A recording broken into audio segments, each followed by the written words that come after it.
ꯑꯍꯥꯟꯕꯃꯛꯇꯗ channel ꯑꯁꯤꯒꯤ ꯃꯥꯏꯀꯩꯗꯒꯤ ꯃꯌꯥꯝꯕꯨ ꯇꯔꯥꯝ ꯅꯣꯛꯆꯕꯒ ꯂꯣꯏꯅꯅ ꯈꯨꯔꯨꯝꯖꯔꯤ꯫ ꯉꯁꯤꯁꯨ ꯃꯌꯥꯝꯒꯤꯗꯃꯛꯇ ꯑꯅꯧꯕ ꯐꯨꯡꯒꯥ ꯋꯥꯔꯤ ꯑꯃ ꯄꯨꯗꯨꯅ ꯂꯥꯛꯆꯔꯤ꯫ ꯋꯥꯔꯤ ꯑꯁꯤꯒꯤ ꯃꯃꯤꯡꯅ ꯑꯃꯨꯕ ꯃꯆꯤꯟ ꯃꯅꯥꯎ ꯃꯔꯤ꯫ ꯋꯥꯔꯤ ꯑꯁꯤꯕꯨ ꯏꯕꯤꯔꯛꯄ ꯗꯤ.ꯑꯦꯟ. ꯈꯨꯃꯟ꯫ ꯊꯥꯏꯅ ꯉꯜꯂꯤꯉꯩ ꯃꯇꯝ ꯑꯃꯗ ꯌꯥꯝꯅꯁꯨ ꯆꯥꯎꯗꯕ ꯌꯥꯝꯅꯁꯨ ꯄꯤꯛꯇꯕ ꯈꯨꯜ ꯑꯃ ꯂꯩꯔꯝꯃꯤ꯫ ꯈꯨꯜ ꯑꯗꯨꯒꯤ ꯌꯨꯝ ꯃꯁꯤꯡ ꯑꯁꯦ ꯆꯥꯎꯔꯥꯛꯅ ꯌꯨꯝ 200ꯃꯨꯛ ꯑꯣꯏꯔꯝꯒꯅꯤ꯫ ꯍꯥꯏꯔꯤꯕ ꯈꯨꯜ ꯑꯁꯤꯗ ꯑꯃꯨꯕ ꯃꯆꯤꯟ ꯃꯅꯥꯎ ꯃꯔꯤꯁꯨ ꯂꯩꯔꯝꯃꯤ꯫ ꯃꯈꯣꯏ ꯃꯆꯤꯟ ꯃꯅꯥꯎ ꯑꯁꯦ ꯅꯨꯄꯥ ꯉꯥꯛꯇ ꯃꯤꯑꯣꯏ 4ꯅꯤ꯫ ꯃꯈꯣꯏꯕꯨ ꯄꯣꯛꯄꯤ ꯃꯄꯥ ꯃꯃꯥ ꯑꯗꯨꯗꯤ ꯃꯆꯤꯟ ꯃꯅꯥꯎ ꯃꯈꯣꯏ 4ꯕꯨ ꯇꯥꯏꯕꯪꯗ ꯈꯨꯗꯣꯟ ꯇꯝꯂꯝꯂꯕ ꯃꯇꯨꯡ ꯇꯥꯏꯕꯪ ꯊꯥꯗꯣꯛꯈꯤ꯫ ꯃꯌꯥꯝꯕ ꯑꯍꯟꯒꯤ ꯃꯃꯤꯡꯅ ꯑꯃꯨꯖꯥꯎ, ꯑꯅꯤꯁꯨꯕ ꯑꯗꯨꯒꯤ ꯃꯃꯤꯡꯅ ꯃꯨꯊꯤ, ꯑꯍꯨꯝꯁꯨꯕꯒꯤꯅ ꯑꯃꯨꯕ, ꯑꯗꯨꯒ ꯑꯇꯣꯟꯕꯒꯤ ꯃꯃꯤꯡꯅ ꯑꯃꯨꯇꯣꯟ ꯍꯥꯏꯅ ꯀꯧꯔꯝꯃꯤ꯫ ꯃꯈꯣꯏ ꯃꯆꯤꯟ ꯃꯅꯥꯎ 4 ꯑꯁꯦ ꯃꯄꯥꯡꯒꯜꯁꯨ ꯃꯤꯑꯣꯏ ꯂꯛꯇꯒꯤ ꯊꯣꯏꯗꯣꯛ ꯍꯦꯟꯗꯣꯛꯅ ꯀꯟꯕ ꯍꯥꯏꯕꯗꯨ ꯑꯣꯏꯔꯝꯃꯤ꯫ ꯃꯤꯑꯣꯏ ꯀꯅꯥꯅ ꯉꯝꯐꯗ꯭ꯔꯕ ꯊꯕꯛ ꯄꯨꯝꯕ ꯃꯆꯤꯟ ꯃꯅꯥꯎ 4ꯅꯗꯤ ꯌꯥꯝꯅ ꯂꯥꯏꯅ ꯇꯧꯕ ꯉꯝꯂꯝꯃꯤ꯫ ꯅꯣꯡꯃꯒꯤ ꯅꯨꯃꯤꯠꯅꯤ꯫ ꯈꯨꯜ ꯑꯗꯨꯒꯤ ꯁꯦꯟꯖꯥꯎ ꯄꯥꯏꯕ ꯑꯗꯨꯒ ꯃꯤꯀꯤꯗꯤ ꯌꯥꯝꯅ ꯊꯤꯕ ꯃꯤꯌꯥꯏ ꯑꯣꯏꯔꯞ ꯇꯧꯕ ꯅꯨꯄꯥ ꯑꯃ ꯃꯆꯤꯟ ꯃꯅꯥꯎ 4ꯒꯤ ꯌꯨꯝꯗ ꯂꯥꯛꯇꯨꯅ ꯁꯨꯃꯥꯡꯗꯒꯤ ꯀꯧꯔꯛꯏ꯫ ꯏꯕꯨꯡꯉꯣ ꯑꯃꯨꯖꯥꯎ, ꯃꯨꯊꯤ, ꯑꯃꯨꯕ, ꯍꯣ ꯑꯃꯨꯇꯣꯟ, ꯅꯣꯏꯕꯨ ꯇꯥꯕ꯭ꯔꯅꯦ ꯈꯨꯔꯥꯅ ꯀꯧꯔꯤꯕꯁꯦ? ꯀꯅꯥ ꯑꯃꯠꯇ ꯍꯦꯛ ꯂꯩꯇꯕ ꯖꯥꯠꯂꯅꯦ? ꯅꯠꯇ꯭ꯔꯒꯅ ꯊꯕꯛꯀ ꯆꯠꯊꯣꯛꯈꯤꯕ ꯖꯥꯠꯂ? ꯑꯌꯨꯛꯁꯤꯗ ꯊꯕꯛꯇꯤ ꯆꯠꯂꯝꯒꯗꯕ ꯃꯥꯟꯗꯦꯁꯦ꯫ ꯑꯃꯨꯛꯇꯒ ꯀꯧꯒꯦꯅ꯫ ꯍꯣ ꯑꯃꯨꯖꯥꯎ, ꯃꯨꯊꯤ, ꯑꯃꯨꯕ, ꯍꯣ ꯑꯃꯨꯇꯣꯟ! ꯀꯩꯅꯣꯅꯦ, ꯑꯁꯨꯛ ꯀꯟꯅ ꯀꯧꯕꯕꯨ ꯇꯥꯗꯕ ꯖꯥꯠꯂꯅꯦ? ꯍꯟꯖꯤꯟ ꯍꯟꯖꯤꯟ ꯀꯧꯕꯁꯨ ꯇꯜꯂꯤꯗꯣ꯫ ꯃꯃꯤꯡꯃꯛꯅꯅꯦ ꯑꯃꯨꯕ, ꯃꯨꯊꯤ, ꯑꯃꯨꯖꯥꯎ, ꯑꯃꯨꯇꯣꯟ꯫ ꯑꯃꯨꯕꯒꯤ ꯑꯃꯨꯕ ꯉꯥꯛꯇ꯫ ꯃꯣꯏꯕꯨ ꯂꯩꯇꯕ ꯖꯥꯠꯂꯅꯦ? ꯑꯩꯕꯨ ꯍꯜꯂꯁꯤꯔꯅꯦ? ꯑꯩꯅꯗꯤ ꯊꯕꯛ ꯈꯔ ꯇꯥꯟꯅꯒꯦ ꯇꯧꯔꯒ꯫ ꯑꯁꯨꯝꯅ ꯈꯟꯗꯨꯅ ꯂꯩꯔꯤꯉꯩ ꯑꯃꯨꯇꯣꯟꯗꯣ ꯊꯣꯛꯂꯛꯇꯨꯅ ꯍꯛꯀꯥꯝꯒꯗꯣ ꯋꯥ ꯋꯥ ꯆꯟꯕ ꯃꯈꯩ ꯍꯩꯔꯛꯏ꯫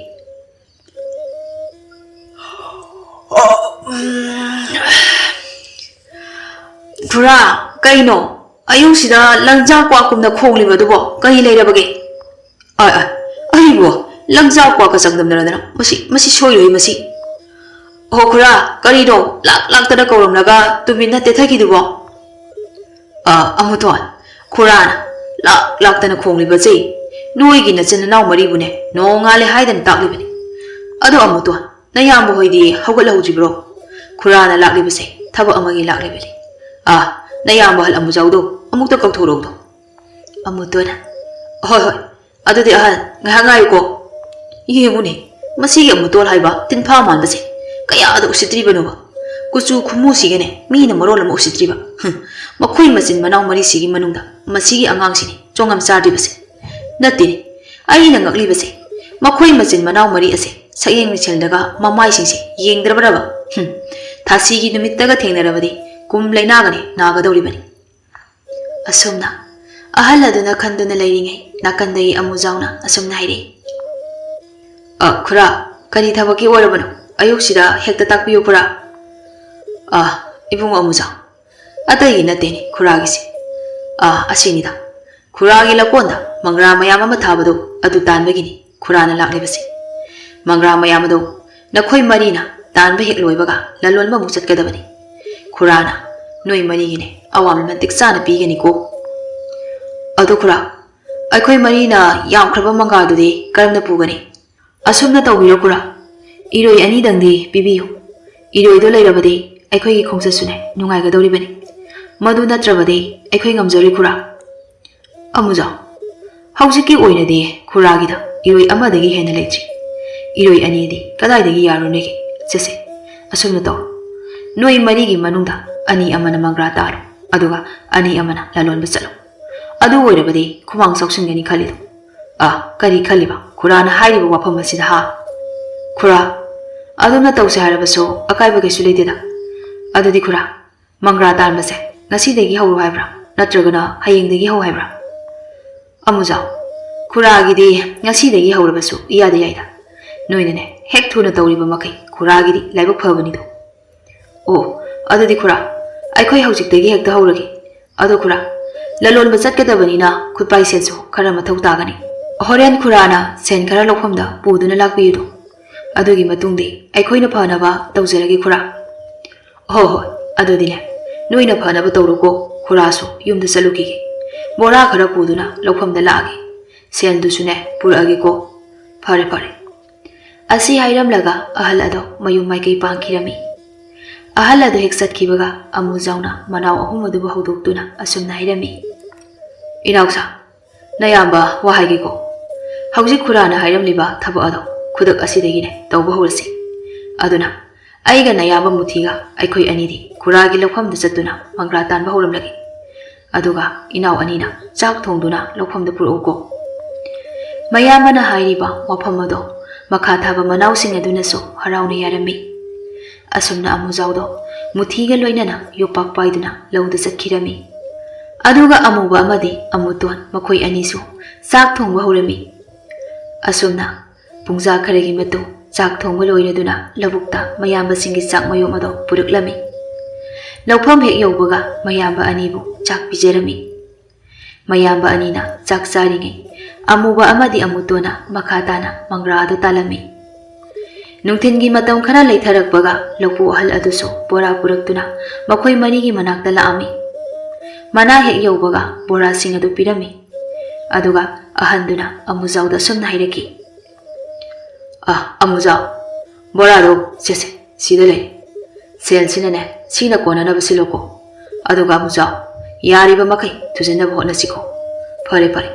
Kuraso, Yum the Halaki. Noina Panabata Horoko. Hoikura, Pagani. Asumna. Ahala do Susakirami.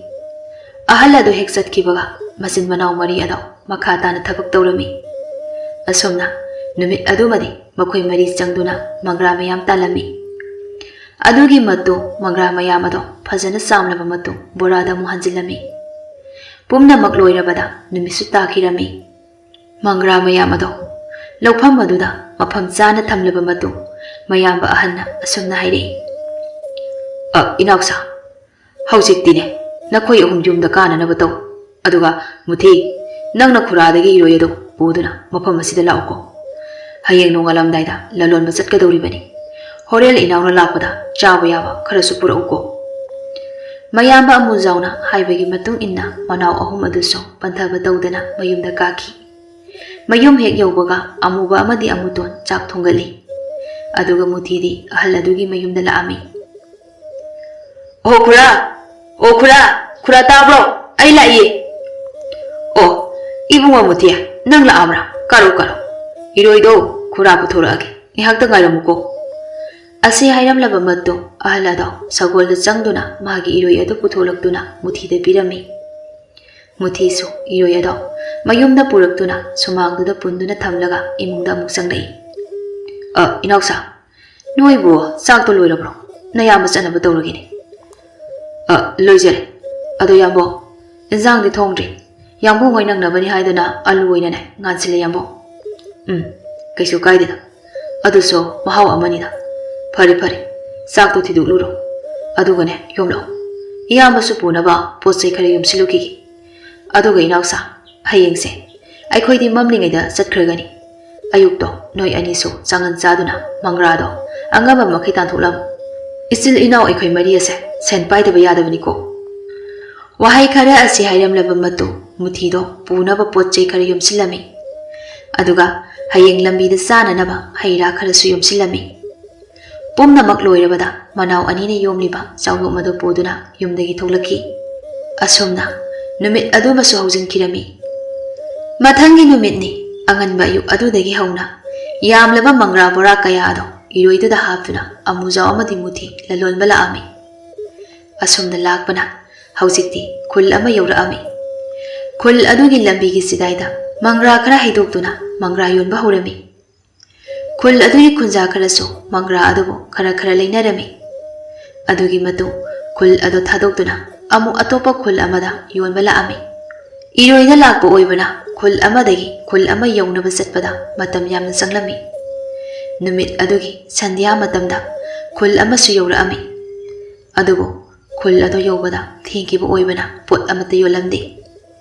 Yum amada sangduna, sen kara piduna, ahing ama lainaba hairami. Yumbu aduso, sen piraba adudadi, harauna yarami. Mathangi numitni, ayuk aduda, masin manaw ani ado. ꯈꯨꯟꯖꯥ ꯃꯌꯥꯝ ꯇꯥꯅꯅꯕ ꯃꯪꯒ꯭ꯔꯥ ꯌꯣꯟꯕ ꯂꯥꯛꯆꯔꯤ ꯍꯥꯏꯅ ꯂꯥꯎꯔꯝꯃꯤ꯫ ꯈꯨꯜ ꯑꯗꯨꯁꯨ ꯈꯔ ꯄꯤꯛꯄ ꯑꯣꯏꯕꯅ ꯃꯪꯒ꯭ꯔꯥ ꯌꯥꯝꯅ ꯌꯣꯟꯕ ꯉꯝꯂꯝꯗꯦ꯫ ꯈꯨꯜ ꯑꯗꯨ ꯑꯃꯨꯛ ꯊꯥꯗꯣꯛꯇꯨꯅ ꯂꯥꯛꯄ ꯍꯧꯔꯝꯃꯤ꯫ ꯑꯗꯨꯕꯨ ꯃꯈꯥ ꯇꯥꯅ ꯈꯨꯜ ꯑꯃꯠꯇ ꯊꯦꯡꯅꯕ ꯉꯝꯂꯝꯗꯦ꯫ ꯃꯇꯝ ꯑꯗꯨꯗ ꯑꯃꯨꯖꯥꯎꯅ ꯃꯅꯥꯎ ꯃꯨꯊꯤꯗ ꯑꯁꯨꯝꯅ ꯍꯥꯏꯔꯛꯂꯝꯃꯤ꯫ "ꯏꯅꯥꯎ ꯃꯨꯊꯤ, ꯀꯩꯅꯣ ꯈꯨꯜ ꯑꯃꯠꯇ ꯊꯦꯡꯅꯗ꯭ꯔꯤꯕꯁꯤꯕꯣ? ꯐꯅ ꯌꯥꯝꯅꯁꯨ ꯂꯥꯛꯑꯕꯅꯤ, ꯑꯗꯨꯕꯨ ꯈꯨꯜ ꯑꯃꯠꯇ ꯊꯦꯡꯅꯗꯦ꯫ ꯅꯠꯇꯦ, ꯑꯩꯈꯣꯏꯒꯤꯁꯤꯕꯨ ꯂꯝꯕꯤꯒ ꯑꯣꯟꯅꯔꯕ ꯇꯧꯔꯤꯕꯁꯤꯕꯣ?" "ꯌꯥꯝꯕꯣ, ꯅꯅꯥꯎꯅ ꯈꯟꯕꯗ ꯂꯝꯕꯤꯁꯤꯗꯤ ꯆꯨꯝꯂꯝꯒꯅꯤ ꯊꯥꯖꯩ꯫ ꯌꯦꯡꯕꯤꯌꯨ, ꯂꯝꯕꯤ ꯑꯁꯤ ꯅꯠꯇꯕ ꯑꯇꯣꯞꯄ ꯂꯝꯕꯤꯁꯨ ꯂꯩꯕ ꯎꯗꯦ꯫ ꯂꯦꯞꯇꯅ ꯁꯨꯝ ꯆꯠꯂꯁꯤ, ꯈꯨꯜ ꯑꯃꯗꯤ ꯁꯣꯏꯗꯅ ꯊꯦꯡꯅꯔꯛꯄ ꯌꯥꯏ ꯌꯥꯝꯕꯣ." ꯑꯁꯤ ꯍꯥꯏꯅꯗꯨꯅ ꯃꯆꯤꯟ ꯃꯅꯥꯎ ꯑꯅꯤꯗꯣ ꯂꯥꯛꯄꯗꯤ ꯂꯦꯞꯂꯝꯗ꯭ꯔꯤ꯫ ꯑꯁꯨꯝꯅ ꯅꯨꯃꯤꯠ ꯍꯨꯝꯅꯤꯃꯨꯛ ꯂꯦꯞꯇꯅ ꯂꯥꯛꯑꯕ ꯃꯇꯨꯡ ꯁꯒꯣꯜ ꯇꯣꯡꯕ ꯅꯨꯄꯥ ꯑꯍꯨꯝꯒ ꯎꯃꯪ ꯑꯃꯗ ꯊꯦꯡꯅꯔꯝꯃꯤ꯫ ꯃꯇꯝ ꯑꯗꯨꯗ ꯑꯃꯨꯖꯥꯎ ꯑꯗꯣ ꯁꯒꯣꯜ ꯇꯣꯡꯗꯨꯅ ꯂꯥꯛꯂꯤꯕ ꯃꯈꯣꯏ ꯑꯍꯨꯝꯕꯨ ꯈꯥꯝꯗꯨꯅ ꯑꯁꯨꯝꯅ ꯍꯪꯖꯔꯝꯃꯤ꯫ "ꯃꯔꯨꯞꯁꯤꯡ, ꯑꯃꯨꯛꯇ ꯂꯦꯞꯄꯤꯀꯣ, ꯀꯔꯤꯒꯨꯝꯕ ꯑꯃꯠꯇꯕꯨ ꯍꯪꯖꯒꯦ." ꯁꯒꯣꯜ ꯇꯣꯡꯗꯨꯅ ꯂꯥꯛꯂꯤꯕ ꯃꯈꯣꯏ ꯑꯍꯨꯝ ꯑꯗꯨꯁꯨ ꯂꯦꯞꯂꯝꯃꯤ꯫ ꯑꯗꯨꯒꯤ ꯃꯇꯨꯡ ꯑꯃꯨꯖꯥꯎꯅ ꯑꯁꯨꯝꯅ ꯍꯥꯏꯔꯝꯃꯤ꯫ "ꯃꯔꯨꯞꯁꯤꯡꯕꯨ ꯃꯥꯏꯀꯩ ꯀꯗꯣꯝꯗꯒꯤ ꯂꯥꯛꯄꯅꯣ? ꯅꯨꯃꯤꯠ ꯍꯨꯝꯅꯤ ꯁꯨꯔꯦ, ꯈꯨꯜ ꯑꯃꯠꯇ ꯊꯦꯡꯅꯗꯦ꯫ ꯑꯩꯈꯣꯏ ꯑꯅꯤꯁꯨ ꯂꯂꯣꯟꯕ ꯂꯥꯛꯂꯤꯕꯅꯤ." ꯁꯒꯣꯜ ꯇꯣꯡꯕ ꯅꯨꯄꯥ ꯑꯃꯅ, "ꯃꯔꯨꯞ, ꯑꯩꯈꯣꯏꯁꯨ ꯂꯂꯣꯟꯕ ꯆꯠꯂꯨꯕꯗꯒꯤ ꯍꯜꯂꯛꯂꯤꯕꯅꯤ꯫ ꯃꯥꯏꯀꯩ ꯑꯁꯣꯝꯗꯗꯤ ꯈꯨꯜ ꯑꯃꯠꯇ ꯂꯩꯔꯔꯣꯏ." "ꯑꯣ, ꯈꯨꯜ ꯑꯃꯠꯇ ꯂꯩꯇ꯭ꯔꯤ ꯍꯥꯏꯕꯀꯣ? ꯑꯗꯨꯗꯤ ꯃꯔꯨꯞꯁꯤꯡꯗꯤ ꯀꯔꯝꯕ ꯈꯨꯜꯗ ꯂꯂꯣꯟꯕ ꯆꯠꯄꯤꯔꯨꯕꯅꯣ? ꯌꯥꯔꯒꯗꯤ ꯑꯩꯈꯣꯏꯗꯁꯨ ꯈꯔ ꯑꯃꯨꯛꯇ ꯇꯥꯛꯄꯤꯌꯨ ꯃꯔꯨꯞ." "ꯑꯩꯈꯣꯏꯗꯤ ꯑꯇꯣꯞꯄ ꯃꯤꯔꯝꯗ ꯂꯂꯣꯟꯂꯨꯕꯅꯤꯗꯣ꯫ ꯎꯃꯪ ꯑꯁꯦ ꯍꯦꯛ ꯂꯥꯟꯊꯣꯛꯄꯒ ꯆꯥꯎꯔꯕ ꯄꯥꯠ ꯑꯃ ꯂꯩꯕꯅꯤ꯫ ꯄꯥꯠ ꯑꯗꯨꯒꯤ ꯃꯆꯤꯟꯗ ꯉꯥꯃꯤ ꯈꯔꯁꯨ ꯂꯩꯕꯅꯤ꯫ ꯃꯈꯣꯏꯒꯤ ꯍꯤꯗ ꯄꯣꯠ ꯑꯁꯤ ꯊꯥꯡꯖꯤꯟꯗꯨꯅ ꯄꯥꯠ ꯑꯗꯨ ꯂꯥꯟꯊꯣꯛꯂꯒ ꯂꯂꯣꯟꯂꯨꯕꯅꯤꯗꯣ꯫ ꯄꯥꯠ ꯑꯗꯣ ꯍꯦꯛ ꯂꯥꯟꯊꯣꯛꯄꯒ ꯑꯇꯣꯞꯄ ꯂꯩꯕꯥꯛ ꯌꯧꯔꯒꯅꯤ꯫ ꯄꯥꯠ ꯑꯗꯨꯒꯤ ꯃꯃꯤꯡꯅ ꯉꯝꯈꯩ ꯄꯥꯠ ꯍꯥꯏꯅ ꯀꯧꯕꯅꯤ ꯃꯔꯨꯞ." ꯑꯃꯨꯖꯥꯎꯅ ꯑꯃꯨꯛ, "ꯑꯣ, ꯉꯝꯈꯩ ꯄꯥꯠ ꯍꯥꯏꯕꯀꯣ? ꯌꯥꯝꯅ ꯅꯨꯡꯉꯥꯏꯖꯔꯦ ꯃꯔꯨꯞꯁꯤꯡꯒ ꯊꯦꯡꯅꯖꯕꯁꯦ꯫ ꯑꯗꯣ ꯃꯔꯨꯞ, ꯍꯥꯏꯔꯤꯕ ꯂꯩꯕꯥꯛ ꯑꯗꯨꯕꯨ ꯃꯪꯒ꯭ꯔꯥ ꯌꯣꯟꯕꯒ ꯀꯥꯟꯅꯒꯗ꯭ꯔꯅꯦ?" "ꯃꯔꯨꯞ, ꯑꯗꯨꯒꯤꯗꯤ ꯀꯔꯤꯒꯤ ꯀꯥꯟꯅꯗꯅꯤꯒꯦ? ꯍꯥꯏꯔꯤꯕ ꯂꯩꯕꯥꯛ ꯑꯗꯣ ꯆꯍꯤ ꯀꯌꯥ ꯅꯣꯡ ꯆꯨꯗ꯭ꯔꯦ꯫ ꯏꯁꯤꯡꯁꯨ ꯄꯥꯠ ꯑꯁꯤꯗꯒꯤ ꯁꯤꯖꯤꯟꯅꯔꯤꯕꯅꯤ꯫ ꯏꯁꯤꯡ ꯃꯔꯥꯡ ꯀꯥꯏꯗꯕꯅ ꯆꯦꯡ ꯍꯋꯥꯏ ꯐꯪꯗ꯭ꯔꯦ꯫ ꯃꯔꯨꯞꯀꯤ ꯃꯪꯒ꯭ꯔꯥꯗꯣ ꯃꯐꯝꯗꯨꯗ ꯌꯣꯜꯂꯕꯗꯤ ꯈꯨꯗꯛꯇ ꯌꯣꯟꯕ ꯂꯣꯏꯒꯅꯤ ꯊꯥꯖꯩ꯫ ꯑꯗꯨꯗꯤ ꯃꯔꯨꯞꯁꯦ, ꯑꯩꯈꯣꯏ ꯑꯅꯤꯁꯨ ꯍꯥꯏꯔꯤꯕ ꯃꯐꯝ ꯑꯗꯨꯗ ꯆꯠꯆꯔꯨꯈꯤꯒꯦ꯫ ꯃꯔꯨꯞꯁꯤꯡꯕꯨ ꯍꯥꯏꯅꯤꯡꯉꯥꯏ ꯂꯩꯇꯅ ꯊꯥꯒꯠꯆꯔꯤ." ꯑꯁꯤ ꯍꯥꯏꯔꯝꯂꯕ ꯃꯇꯨꯡ ꯃꯈꯣꯏ ꯑꯗꯣ ꯀꯥꯏꯅꯗꯨꯅ ꯃꯆꯤꯟ ꯃꯅꯥꯎ ꯑꯅꯤ ꯑꯗꯣ ꯉꯝꯈꯩ ꯄꯥꯠ ꯇꯝꯅ ꯂꯥꯛꯄ ꯍꯧꯔꯝꯃꯤ꯫ ꯑꯁꯨꯝꯅ ꯅꯨꯃꯤꯠ ꯑꯗꯨꯃꯁꯨ ꯍꯧꯖꯤꯟꯈꯤ꯫ ꯃꯊꯪꯒꯤ ꯅꯨꯃꯤꯠꯅꯤ ꯅꯨꯃꯤꯗꯥꯡ ꯋꯥꯏꯔꯝ ꯑꯣꯏꯔꯛꯄ ꯃꯇꯝ ꯑꯗꯨꯗ ꯄꯥꯛ ꯆꯥꯎꯔꯕ ꯄꯥꯠ ꯑꯗꯨ ꯌꯧꯔꯛꯑꯝꯃꯤ꯫ ꯄꯥꯠ ꯑꯗꯣ ꯍꯦꯛ ꯌꯧꯔꯛꯄꯒ ꯉꯥꯃꯤ ꯈꯔꯁꯨ ꯊꯦꯡꯅꯔꯝꯃꯤ꯫ ꯉꯥꯃꯤꯁꯤꯡ ꯑꯗꯨꯒꯤ ꯃꯔꯛꯇ ꯄꯤꯁꯛ ꯀꯧꯕ ꯃꯤꯌꯥꯏ ꯑꯣꯏꯔꯞ ꯇꯧꯔꯕ ꯉꯥꯃꯤ ꯑꯃꯅ ꯑꯃꯨꯖꯥꯎ ꯑꯃꯗꯤ ꯃꯨꯊꯤꯗ ꯑꯁꯨꯝꯅ ꯍꯪꯂꯝꯃꯤ꯫ "ꯅꯨꯄꯥ ꯃꯆꯥ, ꯅꯣꯏ ꯑꯅꯤꯕꯨ ꯀꯗꯣꯝꯗ ꯆꯠꯀꯗꯧꯔꯤꯕꯅꯣ? ꯂꯝ ꯀꯣꯏꯕ ꯂꯥꯛꯂꯤꯕ꯭ꯔꯥ?" "ꯗꯥꯗꯥ, ꯑꯩꯈꯣꯏ ꯑꯅꯤ ꯑꯁꯦ ꯏꯆꯤꯜ ꯏꯅꯥꯎꯅꯤ꯫ ꯃꯥꯅ ꯑꯩꯒꯤ ꯏꯅꯥꯎꯅꯨꯄꯥꯅꯤ꯫ ꯑꯩꯈꯣꯏ ꯑꯅꯤ ꯑꯁꯦ ꯂꯂꯣꯟꯕ ꯂꯥꯛꯆꯕꯅꯤ꯫ ꯂꯝꯕꯤꯗ ꯂꯥꯛꯄꯗ ꯂꯂꯣꯟꯕ ꯃꯔꯨꯞꯁꯤꯡꯅ ꯄꯥꯠ ꯑꯁꯤ ꯂꯥꯟꯊꯣꯛꯂꯒ ꯂꯩꯔꯤꯕ ꯂꯩꯕꯥꯛ ꯑꯁꯤꯗ ꯌꯣꯜꯂꯕꯗꯤ ꯀꯥꯟꯅꯒꯅꯤ ꯍꯥꯏꯕꯗꯒꯤ ꯃꯐꯝ ꯑꯁꯤꯗ ꯂꯥꯛꯆꯕꯅꯤ." "ꯑꯣ, ꯂꯂꯣꯟꯕ ꯂꯥꯛꯄꯅꯤ ꯍꯥꯏꯕ? ꯑꯗꯨꯗꯤ ꯅꯨꯄꯥ ꯃꯆꯥ, ꯑꯍꯤꯡ ꯑꯁꯦ ꯃꯐꯝ ꯑꯁꯤꯗ ꯂꯦꯛꯀꯦ ꯍꯥꯏꯕ꯭ꯔꯥ? ꯑꯄꯥꯝꯕꯗꯣ ꯍꯥꯏꯌꯨꯗꯅ." "ꯗꯥꯗꯥ, ꯑꯗꯨꯗꯤ ꯑꯩꯈꯣꯏ ꯃꯐꯝ ꯑꯁꯤꯗ ꯄꯣꯊꯥꯔꯔꯣꯏꯒꯦ꯫ ꯌꯥꯔꯒꯗꯤ ꯇꯥꯗꯒꯤꯅꯦ ꯍꯤ ꯑꯁꯤꯗ ꯑꯩꯈꯣꯏꯅ ꯄꯨꯔꯛꯂꯤꯕ ꯄꯣꯠ ꯆꯩ ꯃꯌꯥꯝ ꯑꯁꯦ ꯊꯥꯡꯖꯤꯟꯗꯨꯅ ꯄꯥꯠ ꯑꯁꯤꯕꯨ ꯂꯥꯟꯊꯣꯛꯄꯤꯌꯨꯗꯣ꯫ ꯇꯥꯗꯒꯤ ꯑꯋꯥꯃꯟ ꯃꯇꯤꯛ ꯆꯥꯅ ꯄꯤꯖꯒꯦꯗꯣ." "ꯑꯣ, ꯑꯗꯨꯒꯤ ꯑꯣꯏꯔꯦꯀꯣ? ꯑꯗꯨꯒꯤ ꯑꯣꯏꯔꯕꯗꯤ ꯀꯔꯤꯁꯨ ꯈꯟꯒꯅꯨ꯫ ꯇꯥꯗꯅꯅꯦ ꯄꯥꯠ ꯑꯁꯦ ꯂꯥꯟꯊꯣꯛꯄꯤꯒꯅꯤ꯫ ꯑꯗꯣ ꯃꯤꯀꯨꯞ ꯈꯔꯗꯤ ꯉꯥꯏꯈꯣꯀꯣ꯫ ꯇꯥꯗ ꯂꯥꯡ ꯈꯔ ꯑꯁꯦ ꯑꯃꯨꯛꯇ ꯊꯥꯔꯝꯈꯤꯒꯦ꯫ ꯑꯗꯨ ꯍꯦꯛ ꯂꯣꯏꯕꯒ ꯆꯠꯂꯁꯤꯀꯣ꯫ ꯅꯈꯣꯏꯒꯤ ꯄꯣꯠ ꯆꯩꯁꯤꯡ ꯑꯗꯣ ꯏꯔꯣꯏꯗꯒꯤ ꯂꯧꯊꯗꯨꯅ ꯊꯝꯂꯝꯃꯣ." ꯑꯁꯤ ꯍꯥꯏꯔꯝꯂꯒ ꯉꯥꯃꯤ ꯄꯤꯁꯛ ꯑꯗꯣ ꯃꯥꯒꯤ ꯌꯥꯝꯂꯕ ꯂꯥꯡ ꯃꯌꯥꯝ ꯑꯗꯣ ꯍꯤ ꯑꯗꯨ ꯍꯣꯟꯗꯨꯅ ꯊꯥꯕ ꯍꯧꯔꯝꯃꯤ꯫ ꯅꯥꯀꯜ ꯑꯃꯔꯣꯝꯗꯅ ꯑꯃꯨꯕ ꯑꯃꯗꯤ ꯑꯃꯨꯇꯣꯟ ꯆꯥꯛꯁꯪꯗ ꯆꯥꯛ ꯊꯣꯡꯅ ꯊꯣꯡꯅ ꯋꯥꯔꯤ ꯁꯥꯟꯅꯔꯤ꯫ ꯑꯃꯨꯕꯅ ꯃꯅꯥꯎ ꯑꯃꯨꯇꯣꯟꯗ ꯑꯁꯨꯝꯅ ꯍꯥꯏꯔꯛꯂꯝꯃꯤ꯫ "ꯏꯅꯥꯎ, ꯍꯌꯦꯡꯗꯤ ꯃꯪꯒ꯭ꯔꯥ ꯇꯥꯟꯕꯁꯨ ꯂꯣꯏꯕ ꯌꯥꯅ ꯂꯩꯔꯦ꯫ ꯑꯗꯨꯕꯨ ꯌꯥꯝꯕꯨꯡ ꯍꯣꯏꯗꯤ ꯍꯧꯖꯤꯛꯁꯨ ꯍꯜꯂꯛꯇ꯭ꯔꯤ꯫ ꯀꯔꯤꯒꯨꯝꯕ ꯍꯌꯦꯡꯁꯨ ꯍꯜꯂꯛꯇ꯭ꯔꯕꯗꯤ ꯑꯩꯈꯣꯏ ꯑꯅꯤꯁꯨ ꯃꯪꯒ꯭ꯔꯥꯁꯤꯡꯁꯦ ꯌꯣꯟꯕ ꯆꯠꯇꯕ ꯌꯥꯔꯣꯏ꯫ ꯌꯥꯝꯕꯨꯡ ꯍꯣꯏꯅ ꯍꯥꯏꯔꯝꯕꯗꯣ ꯀꯥꯎꯕ ꯌꯥꯗꯦ꯫ ꯑꯋꯥ ꯑꯅꯥ ꯊꯤꯗꯅ ꯁꯦꯟ ꯇꯥꯟꯗꯨꯅ ꯅꯨꯡꯉꯥꯏꯅ ꯂꯩꯒꯗꯕꯅꯤ." "ꯍꯣꯏ, ꯑꯩꯒꯤꯗꯤ ꯏꯌꯥꯗ ꯌꯥꯏꯗ ꯌꯥꯝꯕꯨꯡ ꯍꯣꯏꯒꯤ ꯌꯥꯊꯪꯗꯣ ꯍꯤꯛꯇꯣꯛꯆꯔꯣꯏ ꯑꯗꯣ ꯃꯪꯒ꯭ꯔꯥꯗꯤ ꯑꯣꯟꯊꯣꯛꯅ ꯑꯗꯨꯝ ꯌꯥꯎꯈ꯭ꯔꯦ ꯃꯁꯤꯕꯨ ꯀꯔꯝꯅ ꯄꯨꯁꯤ ꯈꯨꯔꯥꯒꯤꯁꯨ ꯏꯔꯣꯏ ꯑꯃꯗꯒꯤ ꯍꯦꯟꯅ ꯂꯩꯇꯦ ꯀꯔꯝ ꯇꯧꯁꯤꯒꯦ ꯌꯥꯝꯕꯨꯡꯇꯣꯟ ꯏꯅꯥꯎ ꯑꯗꯨꯒꯤꯗꯤ ꯀꯩꯁꯨ ꯈꯟꯒꯅꯨ ꯎ ꯋꯥ ꯈꯔ ꯀꯛꯂꯒ ꯁꯒꯥꯏ ꯁꯥꯗꯨꯅ ꯂꯦꯡꯕꯥꯟꯗ ꯍꯥꯞꯇꯨꯅ ꯄꯨꯔꯒ ꯂꯣꯏꯔꯦꯗꯅ ꯌꯥꯝꯅ ꯋꯥꯒꯗꯕꯁꯨ ꯅꯠꯇꯦ ꯃꯪꯒ꯭ꯔꯥꯅ ꯂꯨꯝꯒꯦꯅ ꯂꯨꯝꯂꯕꯗ ꯀꯌꯥꯝꯕꯨ ꯌꯥꯝꯅ ꯂꯨꯝꯒꯗꯧꯔꯤꯒꯦ ꯍꯣꯏ ꯌꯥꯏ ꯌꯥꯝꯕꯨꯡꯇꯣꯟ ꯍꯥꯏꯔꯤꯕꯗꯣ ꯑꯩꯁꯨ ꯌꯥꯔꯦ ꯂꯝ ꯀꯣꯏꯕ ꯑꯣꯏꯅ ꯆꯠꯂꯨꯔꯁꯤ ꯌꯥꯝꯕꯨꯡꯇꯣꯟ ꯑꯁꯤ ꯍꯥꯏꯅꯗꯨꯅ ꯑꯃꯨꯕ ꯑꯃꯗꯤ ꯑꯃꯨꯇꯣꯟ ꯋꯥꯔꯤ ꯁꯥꯟꯅꯔꯤ ꯑꯃꯔꯣꯝꯗꯅ ꯉꯥꯃꯤ ꯑꯗꯨꯁꯨ ꯂꯥꯡ ꯊꯥꯕ ꯂꯣꯏꯔꯗꯨꯅ ꯑꯃꯨꯖꯥꯎ ꯍꯣꯏꯅ ꯄꯨꯔꯛꯄ ꯃꯪꯒ꯭ꯔꯥ ꯕꯣꯔꯥꯁꯤꯡ ꯑꯗꯨ ꯍꯤ ꯑꯗꯨꯗ ꯍꯥꯞꯂꯝꯃꯤ ꯄꯨꯝꯅꯃꯛ ꯂꯣꯏꯔꯕꯗ ꯄꯥꯠ ꯑꯗꯨꯗ ꯍꯣꯟꯗꯣꯔꯛꯈꯤ ꯑꯁꯨꯝꯅ ꯑꯍꯤꯡ ꯆꯨꯞꯄ ꯂꯦꯞꯇꯅ ꯍꯣꯜꯂꯛꯂꯕ ꯃꯇꯨꯡ ꯅꯣꯡꯉꯥꯜꯂꯝꯗꯥꯏꯒꯤ ꯃꯇꯝꯗ ꯄꯥꯠ ꯑꯗꯨ ꯂꯥꯟꯊꯣꯛꯂꯝꯃꯤ ꯄꯥꯠ ꯑꯗꯨ ꯍꯦꯛ ꯂꯥꯟꯊꯣꯛꯂꯛꯄꯒ ꯄꯣꯠ ꯆꯩ ꯃꯌꯥꯝ ꯑꯗꯨ ꯍꯤꯗꯒꯤ ꯊꯥꯡꯊꯗꯨꯅ ꯊꯝꯂꯕ ꯃꯇꯨꯡ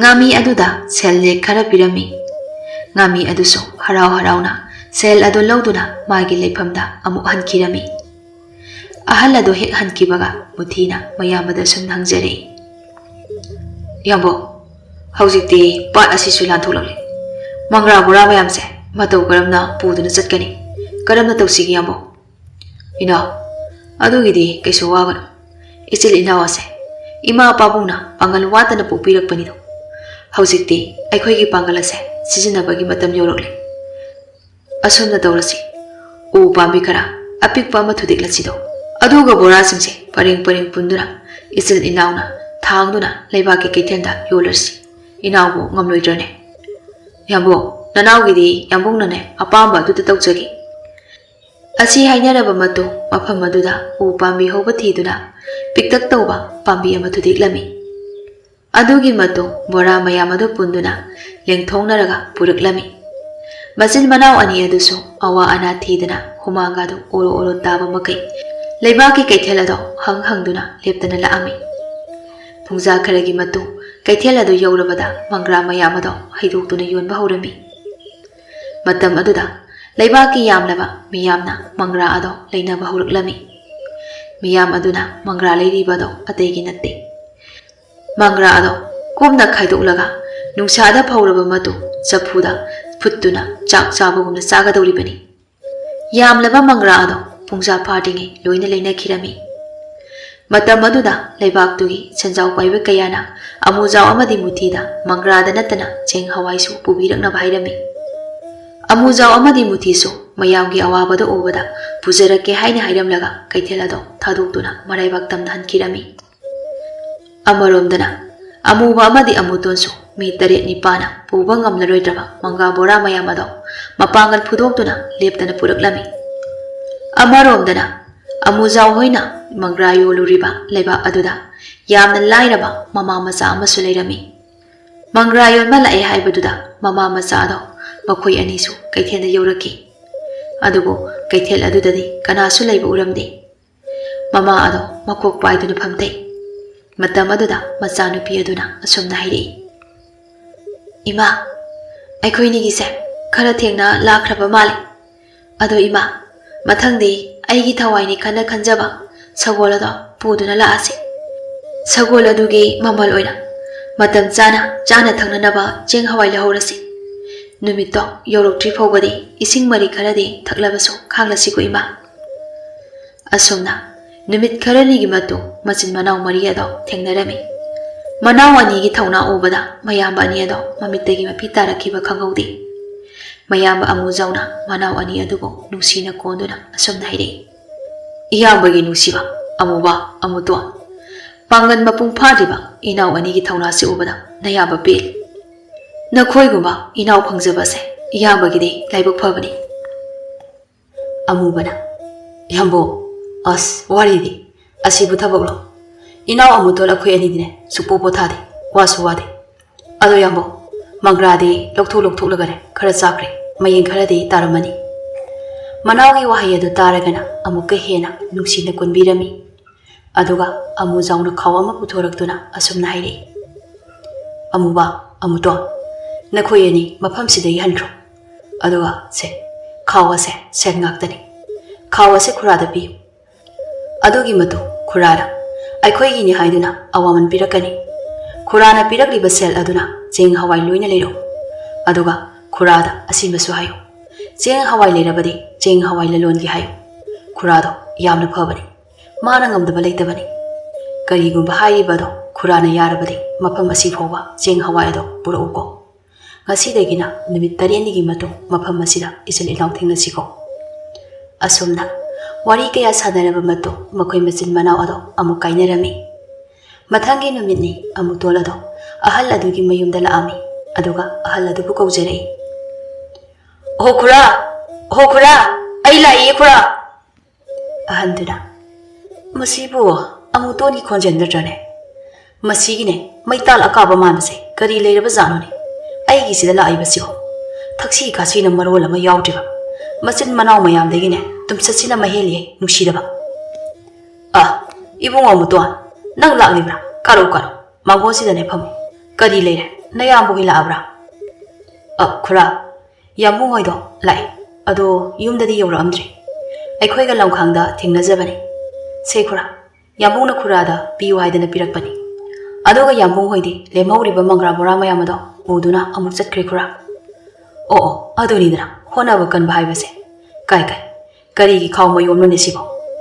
ꯑꯁꯤ ꯍꯥꯏꯗꯨꯅ ꯈꯥꯎ ꯑꯗꯨ ꯂꯧꯔꯝꯃꯤ ꯑꯗꯨꯒ ꯍꯥꯡꯗꯣꯛꯇꯨꯅ ꯌꯦꯡꯂꯨꯕꯗꯗꯤ ꯁꯦꯟ ꯃꯌꯥꯝ ꯌꯥꯎꯕ ꯎꯔꯝꯃꯤ ꯁꯦꯟ ꯃꯌꯥꯝꯗꯣ ꯎꯕꯗ ꯑꯍꯜ ꯑꯗꯣ ꯌꯥꯝꯅ ꯍꯔꯥꯎꯔꯝꯃꯤ ꯃꯪꯒ꯭ꯔꯥ ꯂꯩꯈꯤꯕ ꯑꯇꯣꯞꯄ ꯂꯩꯕꯥꯛꯀꯤ ꯃꯤꯑꯣꯏꯁꯤꯡ ꯑꯗꯨꯅ ꯃꯃꯟ ꯃꯟꯇꯤꯛꯅꯗꯅ ꯃꯥꯒꯤꯕꯨ ꯐꯪꯂꯕꯗꯤ ꯈꯟꯗꯨꯅ ꯁꯦꯜ ꯑꯗꯨ ꯄꯤꯗꯨꯅ ꯂꯩꯅꯈꯤꯕꯒꯤꯅꯤ ꯑꯍꯜ ꯑꯗꯣ ꯍꯔꯥꯎꯕꯅ ꯍꯦꯃꯟꯈꯤꯗꯨꯅ ꯑꯃꯨꯛꯇꯣꯟꯒꯤ ꯃꯅꯥꯛꯇ ꯐꯝꯊꯗꯨꯅ ꯑꯁꯨꯝꯅ ꯍꯥꯏꯔꯛꯑꯝꯃꯤ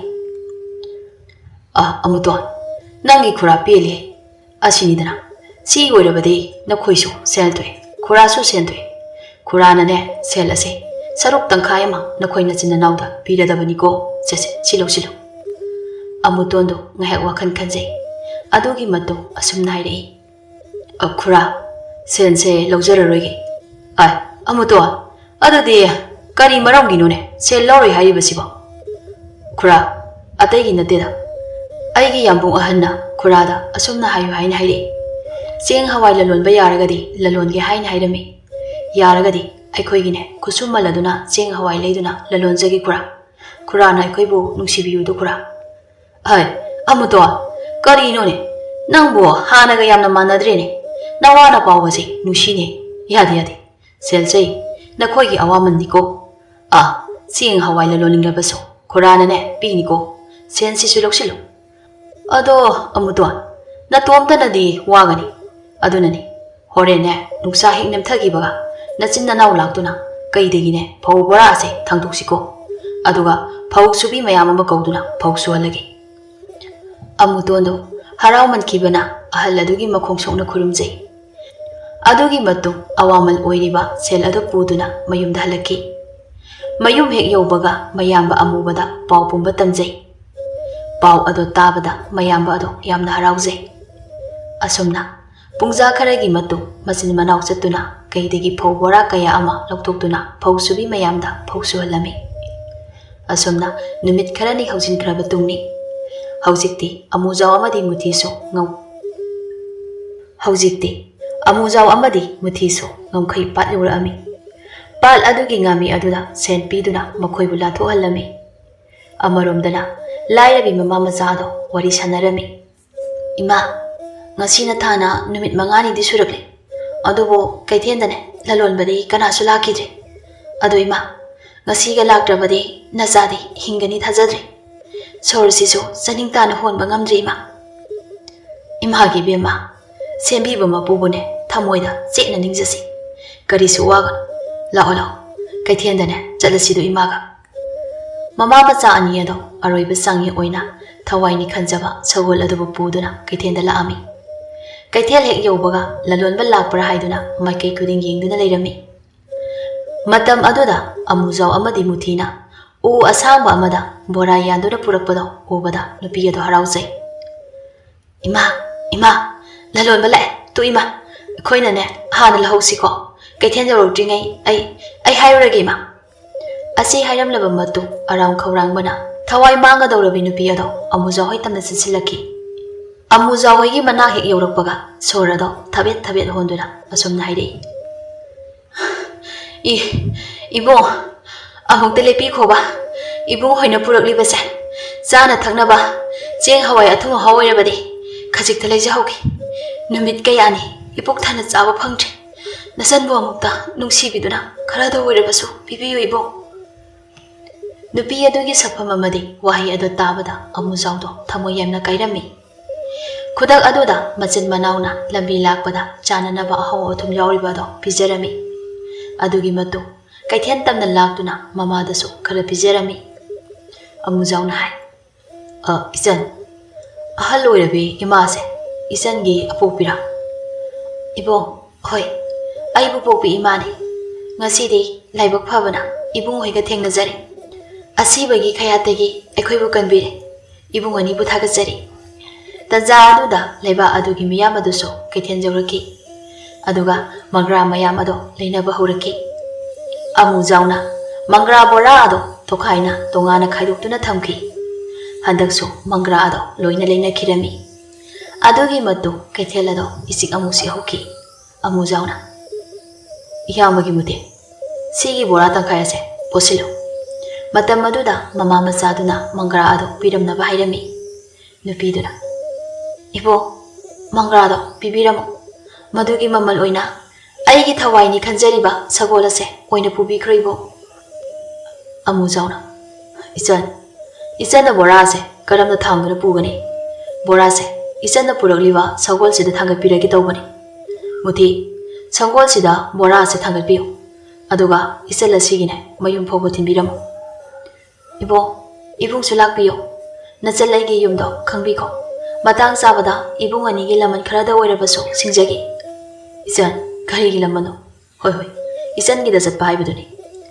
asi hairaba matu mama masadugi mayumda laami yum ado hek yaubaga amujaw amadi muti thamoy yamna kairami semjan bidraba yum ado phibam chaji akoiba aduso napina pikthan hauri phibam ado machin manawni yengba ngamjadi muthina yambo yum sidi lui yenghaide ado yambo nanaw wafam amata haijagi iyabagi muti kari wano hekta haibudana yambo yum ase yenghaide aduna yabungna mafam asida leibiraga yum ase kharada oirabasu sembiram inaw aniduga thengnasi hairamba mafam ado moidi yora amani ado yambo nanawdi itai mapamlabani ko as muthi yare ko chaluraso wathi tawrano yambo aduneba adudi nanaw hanjaramage ado sendi yambungna loina paibi hau inaw singduga punna lakjaragi asi hairamlaga manaw muthi ado khonglei thuna hankirami amujawsu makok ngawjai kaino aina haikibudubo aise angangsigi mamangsida ikaikreda hoide nupani kaino ikaibe yade ai yumsigi mateng kharada oirabasune tawramlagi asigumlaba awaba taraba aigi misnasu urabase kaanduna chatlabadi taibang mapuna ibu soidana warokigani tanja aduda nupi aduna kauri ibo la imungda phamse nachangi yumse obada khong thangjin ningjabara ibo as isan adumaina nabungdane khanphadego yumda changba laini se ising pundo puthoro ibung patagine ising suklugi nupi macha adunasu ising pul ani putholakduna pirami adugi matu amujaw ado sagol adu tongduna ising sukpala ami ising pul ani ado ising soklaba matu amu halaki nupi dugi mayumdo hek yaubaga ising pul ani ado imungda pusinduna thamlami ado isan gi mingna kai koba ibo nachan gi mingdi liglai kawi liglai haibako onthongna su phajakreda isan gi mingse ado isan leirangse mai hogano aduga mangrase khara pulu ibungne yunggi akoibase sitnana singdoluki liglaina wa makha tage tawbaga makha tadringi amujaw ado thokibana hankri liglaisu leirang ado mai hogatuna mangra khara phutba horami amujawdi liglai hoigi yunggi akoibada horiba napi mayam ado kanna phanba horami numit taramdai matamda ingkhol adusu sitnankri matau adugubada mama machadi hainingai leitana haraurami asomna mangra ado charaba matu wari ngahak sarami adugi matu ngahak pothanarami mathangi numitni ꯂꯤꯛꯂꯥꯏ ꯃꯃꯥ ꯃꯆꯥꯅ ꯍꯧꯒꯠꯇ꯭ꯔꯤꯉꯩ ꯑꯃꯨꯖꯥꯎꯅ ꯑꯅꯛꯄ ꯎꯃꯪ ꯑꯃꯗꯒꯤ ꯎ ꯋꯥ ꯀꯌꯥ ꯀꯛꯇꯨꯅ ꯄꯨꯔꯛꯂꯝꯃꯤ ꯑꯗꯨꯒ ꯁꯨꯃꯥꯡ ꯑꯗꯨꯗ ꯊꯝꯗꯨꯅ ꯌꯨꯝ ꯑꯗꯣ ꯅꯧꯅ ꯁꯦꯝꯅꯕ ꯊꯧꯔꯥꯡ ꯇꯧꯔꯝꯃꯤ ꯃꯇꯝ ꯑꯗꯨꯗ ꯂꯤꯛꯂꯥꯏ ꯍꯧꯒꯠꯂꯛꯇꯨꯅ ꯑꯃꯨꯖꯥꯎꯒꯤ ꯅꯥꯛꯇ ꯐꯝꯗꯩ ꯑꯗꯨꯒ ꯑꯁꯨꯝꯅ ꯍꯥꯏꯔꯛꯏ ꯏꯕꯣ ꯅꯪꯁꯦ ꯇꯥꯏꯕꯪ ꯃꯄꯨ ꯃꯍꯥꯛꯅ ꯂꯥꯏꯔꯕ ꯑꯩꯒꯤ ꯅꯥꯛꯇ ꯊꯥꯕꯤꯔꯛꯂꯤꯕ꯭ꯔꯥ ꯏꯕꯣꯡꯒꯤ ꯃꯤꯅꯨꯡꯁꯤ ꯑꯁꯤ ꯎꯕꯗ ꯄꯨꯟꯁꯤꯁꯦ ꯍꯤꯡꯒꯗꯕ ꯃꯥꯜꯂꯤ ꯊꯥꯁꯤꯗ ꯑꯣꯏꯔꯝꯕ ꯄꯨꯟꯁꯤ ꯑꯁꯦ ꯉꯁꯤꯗꯤ ꯏꯆꯟ ꯋꯥꯈꯜꯗ ꯑꯣꯟꯅꯔꯦ ꯂꯤꯛꯂꯥꯏꯒꯤ ꯋꯥ ꯃꯈꯥ ꯇꯥꯗ꯭ꯔꯤꯉꯩ ꯍꯥꯏꯔꯛꯄꯅꯤ ꯂꯤꯛꯂꯥꯏꯁꯨ ꯏꯀꯥꯏꯈꯤ ꯅꯣꯛꯐꯦꯠ ꯇꯧꯕ ꯃꯥꯏꯊꯣꯡꯅ ꯑꯃꯨꯖꯥꯎꯗ ꯌꯦꯡꯂꯝꯂꯒ ꯆꯦꯟꯈꯤ ꯑꯁꯨꯝꯅ ꯃꯤꯀꯨꯞ ꯑꯗꯨꯗꯒꯤ ꯌꯨꯝ ꯑꯃ ꯅꯧꯅ ꯁꯥꯕ ꯍꯧꯔꯝꯃꯤ ꯅꯥꯀꯜ ꯑꯃꯔꯣꯝꯗꯅꯤ ꯑꯃꯨꯇꯣꯟ ꯑꯃꯗꯤ ꯑꯃꯨꯕꯗꯣ ꯃꯆꯤꯟ ꯃꯅꯥꯎꯅ ꯊꯦꯡꯅꯁꯤ ꯍꯥꯏꯅꯈꯤꯕ ꯃꯐꯝ ꯑꯗꯣ ꯌꯧꯔꯗꯨꯅ ꯃꯌꯥꯝꯕ ꯍꯣꯏ ꯂꯥꯛꯄ ꯉꯥꯏꯔꯝꯃꯤ ꯑꯁꯨꯝꯅ ꯍꯨꯝꯅꯤ ꯁꯨꯕ ꯅꯨꯃꯤꯠꯇ ꯃꯨꯊꯤ ꯑꯃꯗꯤ ꯃꯅꯥꯎ ꯑꯅꯤꯒ ꯊꯦꯡꯅꯔꯝꯃꯤ ꯃꯨꯊꯤꯅ ꯃꯅꯥꯎ ꯑꯅꯤꯗ ꯃꯌꯥꯝꯕꯒꯤ ꯄꯥꯎ ꯄꯨꯝꯕ ꯃꯆꯨ ꯁꯪꯖꯤꯜꯂꯒ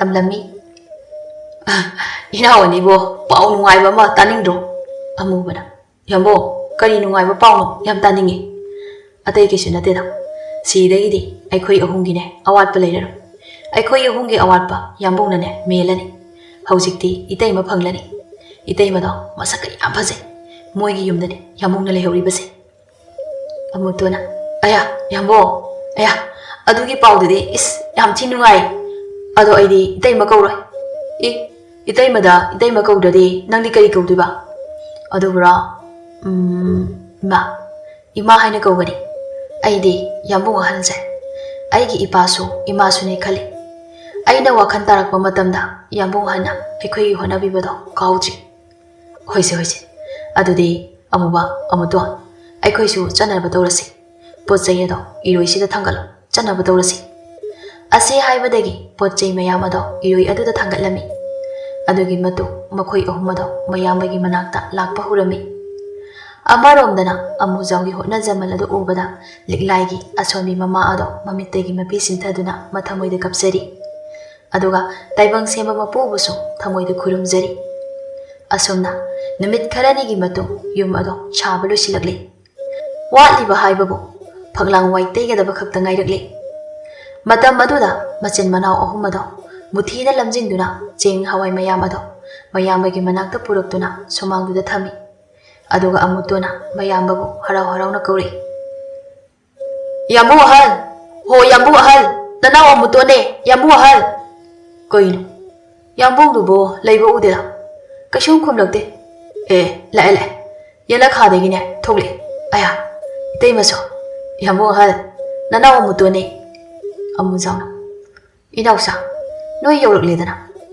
ꯏꯌꯥꯝꯕ ꯍꯤꯡꯈꯣꯜ ꯇꯧꯔꯨꯕꯅꯤ ꯏꯅꯥꯎꯇꯣꯟꯒꯤ ꯈꯣꯟꯖꯦꯜ ꯇꯥꯕꯁꯤꯗꯅꯦ ꯊꯣꯛꯂꯛꯂꯤꯕꯅꯤ ꯑꯃꯨꯇꯣꯟꯅ ꯌꯥꯝꯕꯨꯡ ꯑꯍꯜ ꯏꯇꯩꯃꯁꯦ ꯋꯥꯁꯨ ꯉꯥꯡꯗꯦ ꯀꯩꯒꯤꯅꯣ ꯌꯦꯡꯉꯨꯅꯦ ꯃꯁꯤꯒꯤ ꯑꯉꯥꯡꯁꯦ ꯃꯤ ꯏꯀꯥꯏꯈ꯭ꯔꯅꯤꯅꯦ ꯀꯗꯥꯏꯗꯒꯤ ꯏꯇꯩꯃꯅꯣ ꯐꯨꯔꯛꯀꯅꯤꯀꯣ ꯏꯕꯣ ꯌꯥꯔꯦ ꯃꯤ ꯑꯉꯥꯡꯁꯤꯗ ꯂꯥꯛꯑꯣ ꯏꯃꯨꯡꯗ ꯆꯪꯉꯁꯤ ꯑꯃꯨꯖꯥꯎꯗꯤ ꯃꯅꯥꯎꯗ ꯁꯥꯎꯖꯤꯟꯅꯔꯤꯕꯅꯤ ꯑꯃꯨꯖꯥꯎꯁꯨ ꯂꯤꯛꯂꯥꯏꯕꯨꯗꯤ ꯅꯨꯡꯁꯤꯔꯤꯕꯅꯤ ꯑꯗꯨꯕꯨ ꯐꯣꯡꯗꯣꯛꯆꯗꯕꯅꯤ ꯂꯤꯛꯂꯥꯏꯒꯤ ꯃꯃꯥꯅ ꯂꯥꯛꯂꯤꯕ ꯃꯅꯥꯎꯁꯤꯡ ꯑꯗꯨꯕꯨ ꯅꯨꯡꯁꯤꯅ ꯀꯧꯁꯤꯟꯗꯨꯅ ꯋꯥꯔꯤ ꯀꯌꯥ ꯁꯥꯟꯅꯔꯝꯃꯤ ꯃꯇꯝ ꯑꯗꯨꯗ ꯁꯨꯃꯥꯡꯗ ꯈꯨꯟꯖꯥ ꯃꯤꯌꯥꯝ ꯑꯃꯗꯤ ꯑꯔꯥꯞꯄꯗꯒꯤ ꯂꯥꯛꯇꯨꯅ ꯆꯦꯡ ꯍꯋꯥꯏ ꯂꯩꯒꯦ ꯍꯥꯏꯅ ꯍꯥꯏꯔꯝꯃꯤ ꯃꯇꯝ ꯑꯗꯨꯗ ꯃꯅꯥꯎ ꯑꯍꯨꯝꯒ ꯂꯣꯏꯅꯅ ꯌꯣꯟꯕ ꯍꯧꯔꯝꯃꯤ ꯍꯟꯗꯛꯇꯤ ꯂꯩꯕꯥꯛꯇꯨꯒꯤ ꯃꯤꯑꯣꯏꯁꯤꯡ ꯑꯗꯣ ꯃꯆꯤꯟ ꯃꯅꯥꯎ ꯃꯔꯤ ꯑꯗꯨ ꯎꯕꯗ ꯌꯥꯝꯅ ꯉꯛꯅꯔꯝꯃꯤ ꯃꯔꯝꯗꯤ ꯃꯆꯤन मनाव मरीमक अदुकी मतिक मुरम्मी असुमना ngayhakki matung cheng hawai ado loirabada mayam adu hanakirami hausikti